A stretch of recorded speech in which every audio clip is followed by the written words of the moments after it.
Mr. Deputy Prime Minister, Ministers, Excellencies, ladies and gentlemen, dear friends, it is a real pleasure for me to be here with you today. Watching Montenegro making rapid progress on its path into Euro-Atlantic structures fills me with optimism, no matter whether I speak as a NATO official or as a Hungarian. In the not-so-distant past, one used to say that the Balkans produce more history than they can consume. That history, however, has now taken a major turn, away from the never-ending cycle of crises and into the European mainstream. The notion that the Balkans were somehow condemned to perennial conflict has disappeared. In my remarks today, I would like to offer a few observations on NATO's role in the Balkans, where we came from, where we'll be going, and most importantly, what this means for Montenegro. My first observation: engagement has paid off.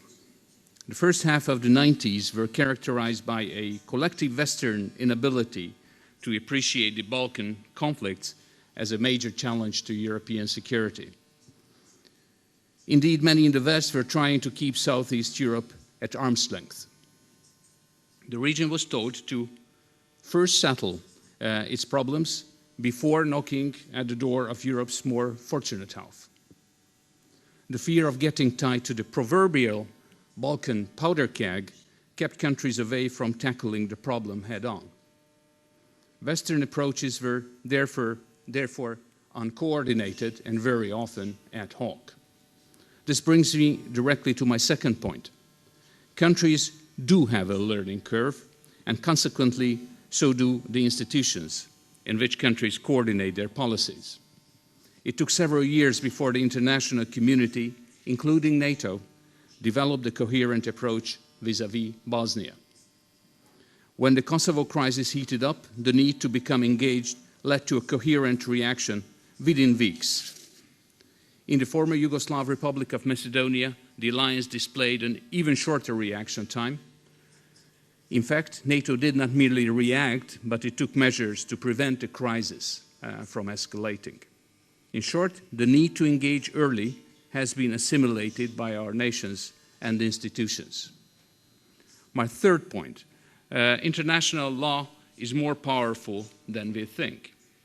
Just a few weeks ago, who would have thought that General Mladic would finally end up in The Hague?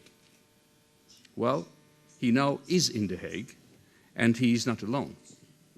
This demonstrates that international law not only condemns, but also prosecutes perpetrators, even if sometimes it indeed takes much longer time than originally thought.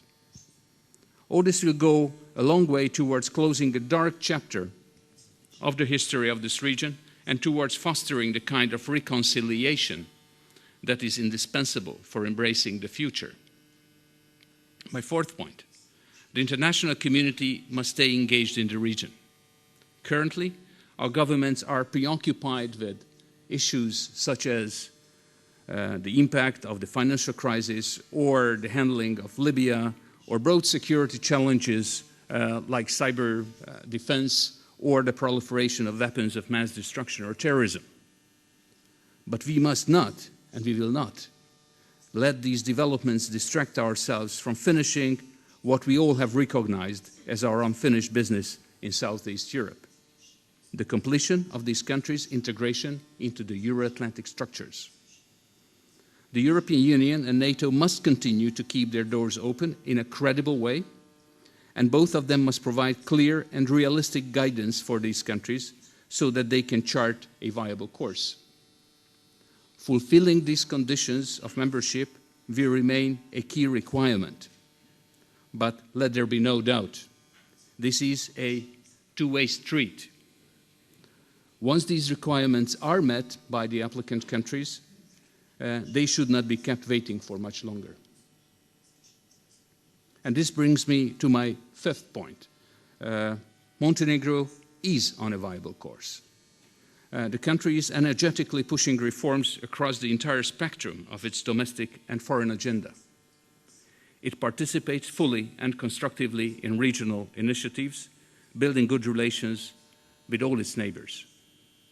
This is testimony to the country's ability and willingness to act as a responsible and mature player within the region, but not only, also beyond that, within the larger Euro-Atlantic community.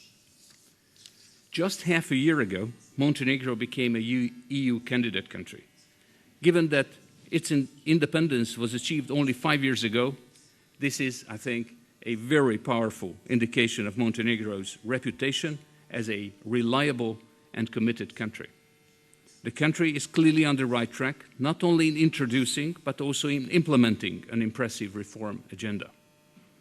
The European Commission identified a few areas for the country that still need more work. I'm confident that Montenegro will address them in a timely manner. As far as NATO is concerned, Montenegro is a very much valued partner country for NATO that participates actively in ISAF and in a range of activities offered by NATO.